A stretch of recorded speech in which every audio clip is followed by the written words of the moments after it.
Taking a look in this next 45 minutes as Ohio is a battleground state. Joining us to help with that perspective, Jim Heath of the Ohio News Network. He serves as the moderator of Capitol Square. Mr. Heath, welcome. Good morning. Mr. Heath, one of the reasons we asked you to come on the program today was an exchange that you had with Governor Romney concerning the Blunt Amendment. Could you give us a brief setup? We have some tape, but give us a brief setup of what happened. Sure. I had a chance to go one-on-one with the governor on Wednesday. It's the third time that I've sat down and interviewed Governor Romney. I found him to be straightforward. It was a good conversation, this particular interview. About halfway through, I asked him about kind of a controversial issue that happened in Washington this week regarding the Blunt-Rubio amendment. And his direct, definitive response, and I can explain what the interpretation I had of his response in the aftermath in a few moments, but I thought it was direct and I thought it was concise, and we moved on and had little idea of kind of the firestorm that was about to create, Pedro. So let's stop it there. We'll show you what happened and then you could follow up on that. Let's see what happened. Blunt-Rubio is being debated, I believe, later this week, that deals with banning or allowing employers to ban providing female contraception. Have you taken a position on that? He's said he was for that, and we'll talk about personhood in a second, but he's for that. Have you taken a position on that? I'm not for the bill, but look, the idea of presidential candidates getting into questions about contraception within a relationship between a man and a woman, a husband and wife, I'm not going there. So briefly encapsulate what happened after that interview, specifically after he said, "I'm not for the bill." Well, again, this question came up halfway through. I mean, you're usually allotted 10 or 11 minutes, and that was the case on Wednesday. You try to cover as many topics as you can. We'd already talked about jobs, and we talked about health care. We had talked about the economy, Michigan, his Michigan win, and Ohio. So that question came about halfway through. He was very definitive in his response. I knew in the back of my mind we had made news. But honestly, Pedro, I mean, here we are in Ohio. No Republican candidate in the history of our nation has ever won the presidency without winning Ohio.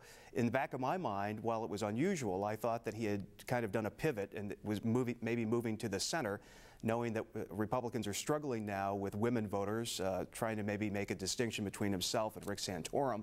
And we moved on from there and finished the interview. And so my immediate take on that was we have a pivot here. We have Governor Romney now looking ahead to November rather than the primary, trying to distance himself from this issue. That's how I interpreted it. But as it turned out, the governor then said, as this information got out, that he had misunderstood me, didn't understand the question, and that, of course, he supported the Blunt Amendment. So the firestorm kind of went from there. Did he understand the question? Didn't he understand the question? I think at the end of the day, Pedro, I think the question was clear, particularly mentioning Blunt-Rubio, two strong supporters of Governor Romney. The bells should have been going off, but the governor says he misunderstood it. We take him at his word and we move on, and ultimately the voters of Ohio will have to make a determination of what they thought of that exchange. Our goal for this 45 minutes is to talk with our guest, aside from what we've discussed about what happens on Super Tuesday, and here's your chance to ask him questions about what's happening on the battleground state of Ohio. If you want to give us a call, do so. 202-737-0001 for Democrats, 202-737-0002 for Republicans, 202-628-0205 for Independents. For Ohio residents, we've set aside a special line for you this morning if you want to ask questions. It's 202-628-0184. Mr. Heath, as it stands, which candidate is strongest leading into Super Tuesday? Well, Rick Santorum has continued to lead in the polls. We had a new Quinnipiac poll that was released just yesterday that shows him still up 5, but you do get a sense that there is momentum on the Romney side. Ohio is a big state. It's a media market-driven state. There are 7 media markets in the Buckeye State.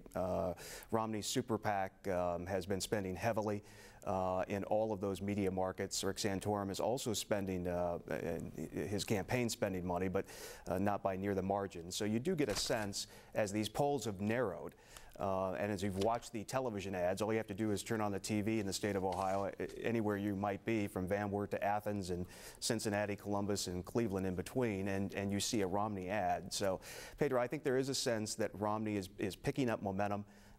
This is, I think, perceived, at least in the state, this is sort of do or die for Rick Santorum. For him to have a bounce, any kind of bounce out of Super Tuesday, Tuesday night, he needs a win somewhere. That win would be significant if it were Ohio. If Mitt Romney wins Ohio, I think we could probably say that he is safely the national frontrunner. If there's any doubt of that at this point, we'll probably be able to conclude that if he takes Ohio Tuesday night. When it comes to Mr. Santorum, your Attorney General weighing in on this whole issue, tell our voters what happened. Yeah, he endorsed initially Mitt Romney. I think he had endorsed a candidate prior to Romney, and that candidate, I can't remember which one it was, to be honest, but that candidate dropped out, and then he jumped on the Romney bandwagon last October. And then several weeks ago, in a surprise press announcement at the State House here in Columbus, he changed his mind and kind of retracted his endorsement of Mitt Romney and decided to endorse Rick Santorum. Mike DeWine and Rick Santorum both lost their races in 2006. Santorum lost by 18 points. Mike DeWine here in Ohio, I believe, lost by 16. But they had served some time in the Senate together. They were friends, and Attorney General DeWine said after he had reevaluated it and Rick Santorum had kind of caught on and was beginning to gain traction against Governor Romney, he said it was the right thing for him to do. So we do have an Attorney General and a former Senator who is strongly supporting campaigning with Rick Santorum across the state, but that's offset by our U.S. Senator Rob Portman, who's very popular, one of the top vote getters in last year's election. Portman has endorsed Mitt Romney. And so he's been traveling the state as a surrogate and with Mitt Romney as he's campaigned here the last few days. Jim Heath, let's have you talk to someone from Ohio, from East Liverpool. Gloria is on our independent line. Go ahead. Hi, I'm a first-time caller, and I was wondering, the question you asked Governor Romney, you never mentioned that it was about religious freedom or conscience in that question, and I do believe it was a little you know, questionable the way you ask it. And also, when these people running for office, every day they're out on the trail, and I just wondered how much time they really do have to get into knowing about all these different amendments and things, and I just wish you would clarify why you didn't mention that. Gloria, we'll leave it there. We'll let our guest answer. Gloria, I think that's a fair question. Again, and I tried to, the context of any of these interviews, and I've interviewed Barack Obama and Hillary Clinton and Rudy Giuliani, John McCain, and Mitt Romney, usually have a very limited amount of time. If you watch the entire interview, and it's available on our website this morning, onntv.com, if you watch the entirety of the 10 minutes, you'll see that you develop kind of a flow where you are covering a lot of ground in a very short period of time. My intention was not to leave out any details of that question, but the fact is the vote on the Blunt Amendment was happening within 24 hours, and contraception was sort of the point of that issue in this campaign. Rick Santorum has kind of championed social conservative views. The follow-up question that I had to Governor Romney after the Blunt Amendment question was on personhood, which could be on the ballot here in Ohio later this year on the November ballot. So we had hit the halfway point of the interview. We were talking about social issues and specifically Rick Santorum, and then from there we moved on to other topics. So in its entirety, there was kind of a flow, and Blunt Rubio, again, I thought probably in normal circumstances, I think bells would have gone off, and for whatever reason, I think Governor Romney missed it and then answered definitively the way he did, no, I don't support it, and it kind of went from there. As for being tired on the campaign trail, absolutely, and let me be the first one to say, I've been doing this for over a dozen years. There is nobody that respects the men and women who get into the political arena in this country and in this state, both Republican and Democrat, more than me. I think that they are underestimated and unappreciated, and I always treat them with respect in my interviews, and I never play gotcha journalism. Meridian, Mississippi, Democrats line Carol, go ahead. Yes, sir. I listen to all of these guys. I mean, like Romney and Santorum and all of them. They're just not honest people. We talk about separation of religion and government, but we're constantly dependent on tax breaks. They get these tax breaks, and my tax dollars go to these mega churches that gets all of these tax breaks. Republicans say we're not going to raise money on the top 2% of people who make all of this money. But then again, they make a big issue out of something like contraception. that's just ridiculous. It's just not a big issue. Our money pays for all these tax breaks and things all the time. So if you don't want to take the contraception, don't. But they are part of America, and if it's a policy the president has put out, then they should abide by it. So, Mr. Heath, when it comes to social issues, where do folks going to vote on Super Tuesday, how much does that weigh into their decision making? Well, I think here in Ohio, first and foremost, from the Republican strategists and for Republicans just generally that I've spoken to, the candidate they believe can beat President Obama is the first candidate on their list. I think that's first, at least here in Ohio. Secondly, it's the economy and jobs. Third, it's social issues. Now remember, in a primary, any given primary, turnout is key. Who can turn out the vote? And that's why some of these wedge issues become important, because if you can push certain buttons, at least in a primary, you can get a majority of vote in some areas, and that's certainly true here in Ohio. And I think that's been the Santorum strategy, to try to find an area where they can kind of push that button and turn out the vote. But I think overall, the number one concern of Ohio Republicans is who they believe can beat Barack Obama this November, and I think it's why you see these polls tightening and why Governor Romney now might have the edge, because they view him as the better candidate against the president come this fall. So, Pedro, to answer your question, I think social conservative issues are important. They always are in a Republican primary. But as Republican, and I hesitate to use the word establishment Republicans because it's so hard to define these days, but more traditional Republicans are more inclined to look beyond March into November and try to size up who can we put in that debate, in that campaign in October against President Obama. Quinnipiac says that Mr. Santorum has 35% as it stands right now, followed by Mr. Romney at 31%, Mr. Gingrich at 17%. The University of Cincinnati, which was released Tuesday, had Mr. Santorum at 37% and Mr. Romney at 26%, Mr. Gingrich at 16%. Raleigh, North Carolina. Thanks for holding on. Jason, Republican line. Go ahead. Yes, I would like to ask Mr.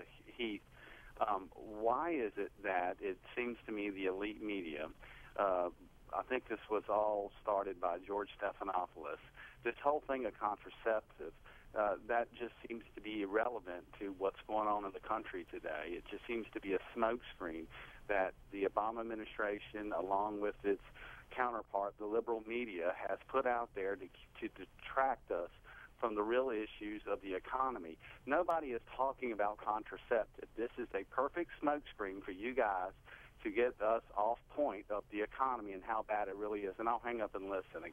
And Mr. Heath, so is the economy still a big message when it comes to those campaigning in Ohio, or has the social issues kind of undercut that? Well, again, we're in a primary process here, and among Republican primary voters, a lot of them are evangelical, a lot of them are born again. Participating in this process, there are issues that are key to those demographics in a primary that are very important. And I just point out again that in my interview with Governor Romney, which you have a limited amount of time, the first question I asked him about was jobs. So we had already discussed jobs and the economy and health care. Obamacare versus Romney care, we had already had that discussion. We had talked about his Michigan win Tuesday night. We had talked about the importance of Ohio, and then issues of social conservative, both the Blunt Amendment and personhood came up. So, certainly there's no big liberal press mothership in the sky that we're all getting orders from. I think that individuals in a primary determine their own interest in issues. And right now in the Republican primary, largely fueled by Rick Santorum and his comments and his positions, these social conservative issues are part of the conversation. I don't personally believe that it will be much of the conversation when we get into the fall, because, Pedro, we've been through enough of these presidential elections, and particularly when you look at Ohio and swing state, how determining of a factor the state of Ohio is. It will come down to the president's economic record. It always does, whether it's President Bush or President Reagan or President Clinton or President Obama. I think he'll be judged primarily on his economic record, and that will be the primary focus when we get to September and October. Where does unemployment stand in Ohio? It's actually dropped. It's down to 7.7. This creates a very interesting scenario in the Buckeye State, because we have a Republican governor, Kasich, who has been fundamentally on the issue of jobs this past year, trying to keep companies to stay in Ohio, trying to attract companies to come either back to Ohio or relocate here. As this job picture improves, Governor Kasich is taking credit, a Republican is taking credit for it, which runs parallel to President Obama and Democrats in the state taking credit for this economic recovery as well. It kind of points out the fact, Pedro, that we know through the years, just based on political history, as an economy improves, the incumbent usually gets the credit.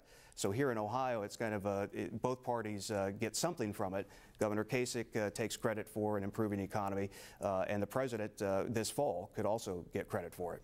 Green Bay, Wisconsin. Good morning to Paul, Independent Line. Good morning, gentlemen. What I want to talk about, first of all, as far as birth control, Santorum, Senator Santorum was talking about his private views, not his, not anything he's going to put into law, and that's the first mistake. And the media has taken off on this. You too, I understand, and that's the biggest fallacy that's going on in this primaries. And the second thing is the tax cuts for the richest people in this country. I'm talking about the richest 5%, and also for corporations. That money that they get in tax cuts is being invested in developing markets. They're not going to invest that money in the United States, and that's the biggest fallacy there is.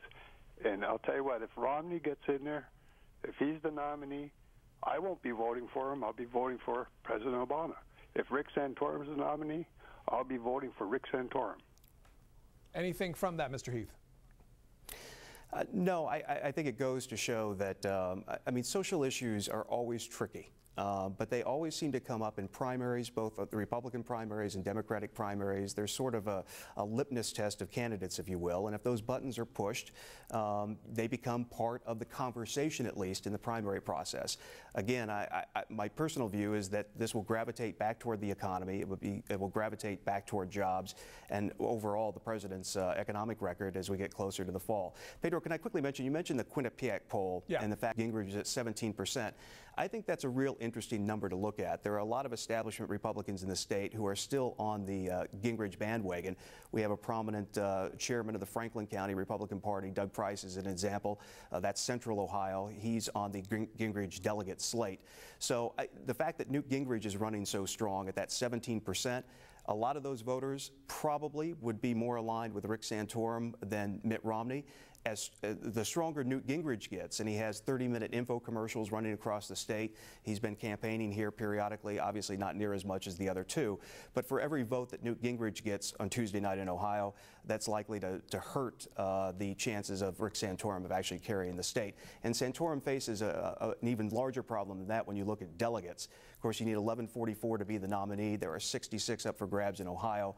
Rick Santorum is anywhere from 9 delegates to 18 delegates off because he did not qualify for several congressional district ballots. So in the delegate hunt Tuesday night, I think we could probably forecast a Romney victory, at least in delegates. The overall balance of who overall percentage-wise wins the state is still up for grabs, but Santorum is facing an uphill battle here. Your governor made a lot of attention because of the union reform issue that he campaigned or he worked on. How does that affect, if it does, what happens on Super Tuesday? And where do the presidential candidates stand on the governor's efforts? Well, you might remember that was the last controversy of Mitt Romney, ironically enough. He came in right before last November's election and was hesitant to take a position on what we called SB 5, Senate Bill 5, which basically was Governor John Kasich's collective bargaining reform bill that he signed into law. Then there was a referendum in November. The people of Ohio had an opportunity to vote up or down whether they wanted that law. They overwhelmingly, by 61%, said that they didn't. But right before the election, Mitt Romney came to the state and did not take a position on it. The following day, in a different state, he had to clarify that he supported Governor Kasich's efforts. It hasn't played much of a role in this primary. I think Republicans are pretty united in the fact that they want to battle the unions. They want to take on organized labor. There was some talk that on this November's ballot in the state, there might be a referendum to have Ohio go to a right-to-work state. The petitions are being gathered right now. They're probably, the last I heard, probably not going to make this November's ballot, but they will be on next year's ballot. And that will once again be a classic battle between business and unions in a state, Pedro, that you know. I mean, Ohio is about as purple as you can get. Mm-hmm. It's a state that decided the election for President Bush in his re-election effort and went Republican in 2008, and then the following election, it went for President Obama. So this state swings back and forth, and that battle is ongoing. Manchester, New Jersey, Janice, Democrats line. You're on with Jim Heath of the Ohio News Network. Hi, good morning, gentlemen. To the lady who questioned why you did not explain to Governor Romney the essence of the Blunt-Rubio amendment, it's my understanding Mr. Blunt is Mr. Romney's senatorial legislative advisor. So I think Mr. Romney would be aware of the policies that Mr. Blunt was pursuing. I was also going to mention the flip-flop on the union thing previously, but you've already addressed that. Thanks a lot. Detroit, Michigan. Good morning. Unless you want to have a response, sir. No, Pedro, I was just going to add, again, what's fascinating about that whole exchange, and again, I remind everybody in the focus of 10 minutes that you have with these presidential candidates when you're sitting there one-on-one, this question came halfway through when he was so definitive in his response to it. I thought it was simply a position change, to be honest, and that would be the news of it. The fact that I had mentioned both Blunt and Rubio, two strong supporters of Governor Romney. In fact, in the back of my mind, when he said that he supported the bill, I was going to follow up to ask if Mr. Rubio, Senator Rubio, was on his short list for vice president, but because it went the other direction, we kind of moved on. So at the end of the day, I think he just might have missed it. Jacksonville, Texas, independent line. Bob. Yes, thank you, Pedro. Good morning, and good morning, Mr. Heath. Morning. I really appreciate C-SPAN, and I watch it consistently. I've got a couple of comments, and I'll try to make them real fast. First of all, the lady that called before, she made a very good point. She was very, very articulate.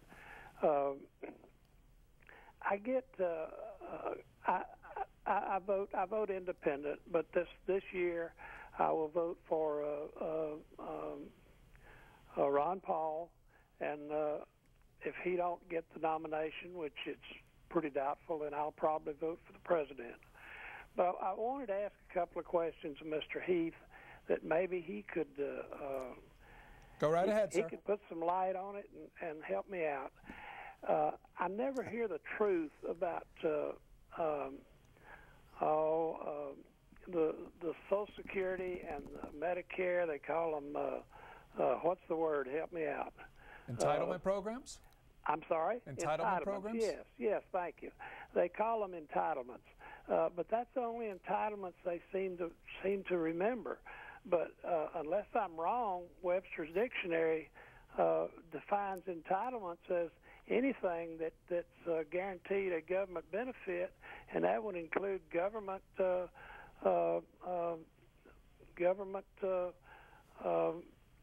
even government pay. You know? Caller, thanks. We'll leave it there. Mr. Heath, couple of questions from that. Independents in Ohio, how do they factor in? They're huge. Not as much in the primary. Obviously, they'll be huge in the November election. Pedro, I always look at Ohio as sort of a 20% battle. Both the Republican candidate starts off with 40%, Democratic candidate in Ohio starts off with 40%, and the battle each and every election cycle is for that very fluid 20% in between. And the millions and millions and millions of dollars that will be spent in this state before Election Day in November will be targeting really that 5 or 6% who will be truly undecided leading up to the election. I mentioned 2008 a few minutes ago.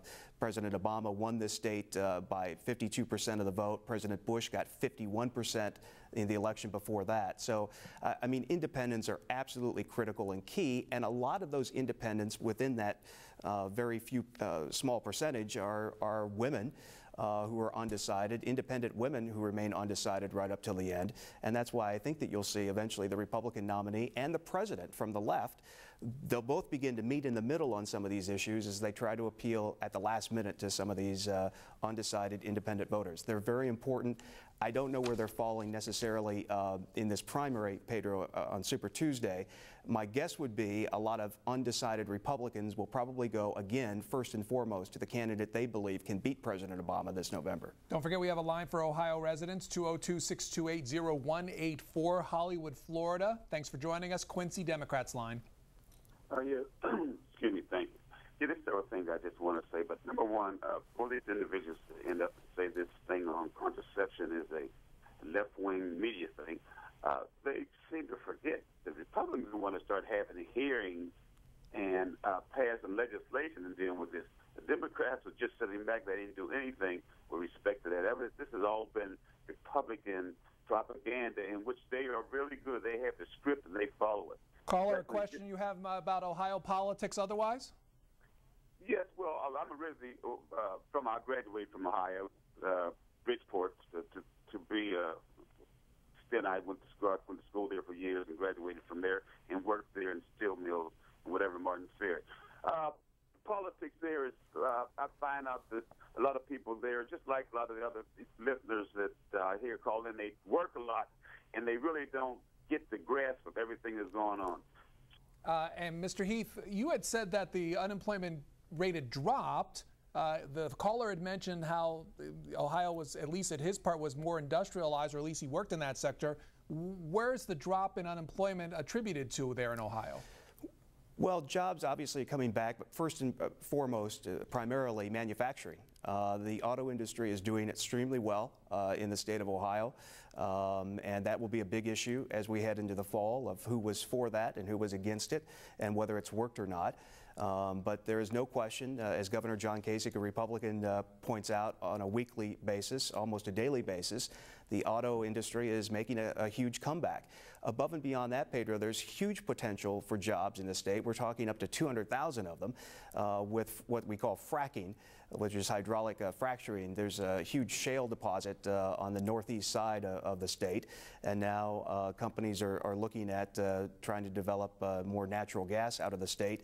And this fracking process, it remains controversial. Environmentalists don't like it, but if that gets up and running, that industry could employ relatively quickly up to 200,000 people. So there seems to be progress being made in this state at least.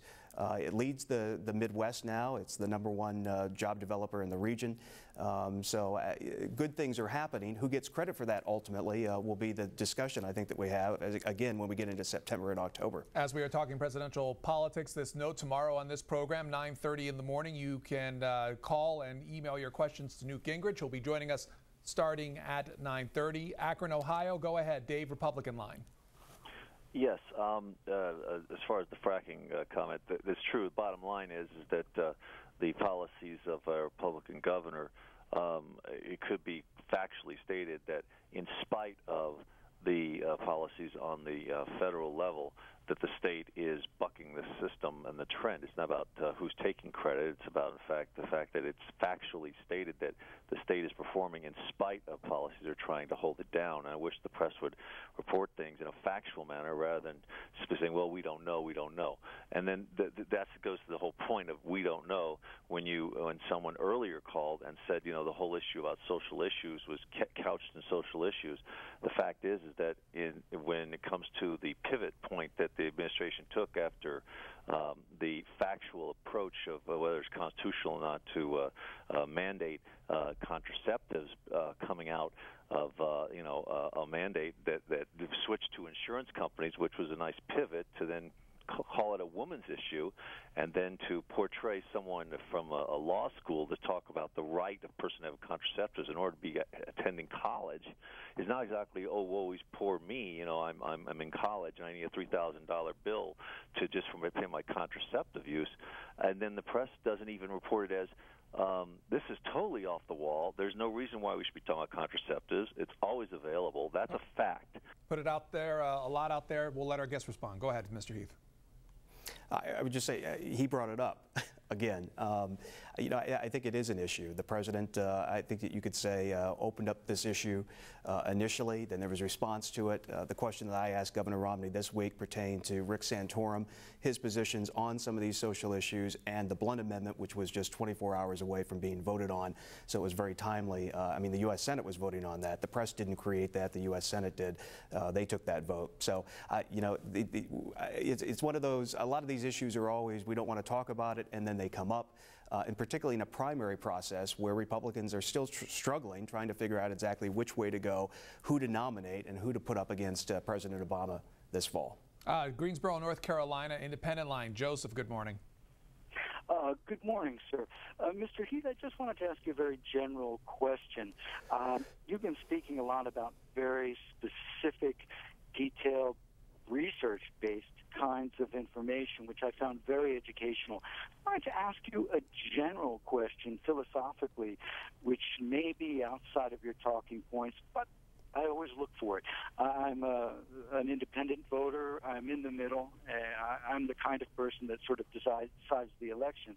If you were to explain, based on all of your tremendous inside knowledge, what would you say, in short, is the difference between the manifesto of the conservative parties or party as opposed to the more liberal party? Mr. Heath. I would say that I would answer it generally this way, just based on experience of covering a lot of these presidential elections and being around politics most of my life. Not much. The ship of state governs in this country a little bit left sometimes and a little bit right sometimes, but it takes a big event, if you will, to have it alter off course too much. We haven't seen a great big veer to the left under President Obama. We didn't see a great big veer to the right under President Bush. And there's a check and balances in the country that kind of prohibits that from happening, particularly when you have Congress controlled by a different political party. But I would say to an independent, and I would say to somebody in the middle, that a lot of these issues are sort of on the edges, and it takes a great deal of effort and usually a trying time, if you will, a bad economy as an example, or maybe a war, to have this ship of state veer too far to the left too quickly or too far to the right. It just generally doesn't happen. Urbandale, Florida. Sherry, Democrats line. Yes, I just want to say that American people, how soon we forget. I think that anybody that will actually vote for a Republican to put them back in office after Bush stayed there for 8 years and actually dragged the economy down totally, and then Obama gets in there and he tries to bring the economy back, and everything that he has done as far as a leader of the free world has been actually brought down, criticized, and you're talking about taking credit. Republicans want to take credit for everything that this man has ever done that actually tried to heal this economy. And you're talking about the contraceptive. Just like the economy, the Republicans that are trying to get in as far as in the White House, I think all of them really think that they're entitled because this is a certain place for a certain kind of person. Callers hung up on us, but a couple of things to her point. Looking back in the last election, from the breakdown of those who voted for the president and those who voted for Mr. McCain, how did that go in Ohio? Well, it was very, very close. Ohio determined the re-election of President Bush. In 2004, it went for President Obama with 52% of the vote in 2008. I think Senator McCain conceded defeat out there in Scottsdale about 10 minutes after Ohio was called for Barack Obama. I mean, when you look at the electoral math, it's very difficult, and up to now it's been impossible for a Republican nominee to get to 270 without carrying Ohio. No Republican has ever done it. So, obviously this is a key state. The president, if he goes on offense here and believes he can carry Ohio, probably believes he will win this election and re-election. It helps solidify that. And of course, Republicans know that they need to hang on. To the point of the previous caller, Pedro, let me just add a statistical note, because sometimes you get hit from both the left and the right. And I just try to point out presidential history as we go along here. President Bush, the first President Bush, had a high approval rating, I think somewhere near 90% right after the Gulf War. And then economic issues took over, and as we headed into the fall of 1992, he was extremely vulnerable on that issue, and he went from a 91% approval rating to losing that election. The flip of that is Ronald Reagan back in 1983. He had a 35% approval rating. The Republicans got hosed in the 1982 congressional elections. There was talk that President Reagan wasn't even going to run for re-election. And then the economy turned around and he ended up winning 49 states out of 50 in 1984. So I think the economy is going to be key here. It is in Ohio. I think it will be that way nationally. This president is going to be primarily judged on the economic conditions of the country. And if there's a sense that they are improving, that will make him very competitive. If there's a sense after gas prices go up or whatever the scenario might be, if there's a sense that the economy is drifting, he'll be vulnerable. And that is generally how it's been in presidential elections. On our Republican line, Sue, Andersonville, Tennessee. I think the biggest problem is people don't trust this government. We know that Obama's going to backtrack on what he said this week, next week. We don't trust the media because most of them are liberal. Right here yesterday morning, Susan read us the New York Times, the Washington Post, Politico, and all these liberal tweets. And when someone called her on it, she said, well, that's the only tweets I'm getting. And, of course, Steve Scully here is a big Democrat. He was outed. Aside from that caller about our program, what do you have about Ohio politics would you like to ask? Well, we don't trust the media, and I don't know why any Republican would talk to Stephanopoulos. We have a president that is building a $750,000 soccer field for Muslims, yet he wants to tramp on the beliefs of the Christians. He's going to go in and help arm the Syrians, but he couldn't, who's Muslims killing Muslims, but when Muslims start killing Christians like they've been doing in the Sudan, he does nothing. Okay, major point. Memphis, Tennessee, you're Memphis, Michigan. You're next. Ron, Democrats line. Okay. Can you hear me all right? You go right ahead. Oh, okay, excuse me. I want to say the man who wants to be the leader of the free world, he cannot be critical of Rush. Clear Channel is owned by Bain, where Romney made all of his millions. I can go onto the archives of your C-SPAN and show you a picture of Rush Limbaugh surrounded by all the Republicans sitting there like a queen bee. This man it should be castigated. So, caller, we're talking about Ohio this morning. What's your question to that? My question is about Romney and what is watching all this TV and all the people that went after the now governor of Ohio, who is a Romney man. I'm sure the Ohio teachers and firemen, they're going to turn this election over. They're laughing at the Republicans. Republicans are laughing at themselves, Mr. Heath, and you know that. We'll leave it there and let Mr. Heath respond as he wishes. Pedro, let me just clarify. Governor John Kasich has not endorsed. He endorsed several previous candidates for president, but he has not endorsed the current crop, if you will. So he remained neutral in this campaign. And there's been some question about why he didn't endorse Newt Gingrich, who he served with when Gingrich was Speaker in Congress in the late 90s, and Kasich was the budget committee director. But nonetheless, Governor Kasich has remained neutral with this current crop of candidates. Mr. Heath, about the Plain Dealer and other papers this morning talks when it comes to Mr. Santorum about 6th District where the senator folks there, I guess, didn't get on the ballot. Are these 6 districts important to him as far as size and density of people?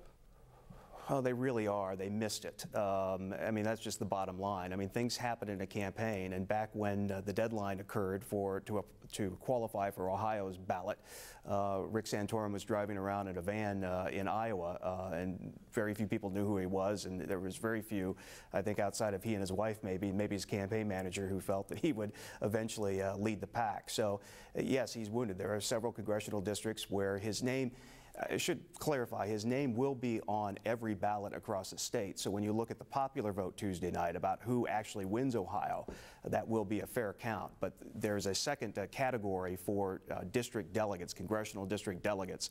And in several of those congressional districts, his name is not on the ballot. So I think it's fair to say right now, on Saturday morning, looking ahead to Tuesday, it is very unlikely that Rick Santorum will win a majority of delegates out of Ohio.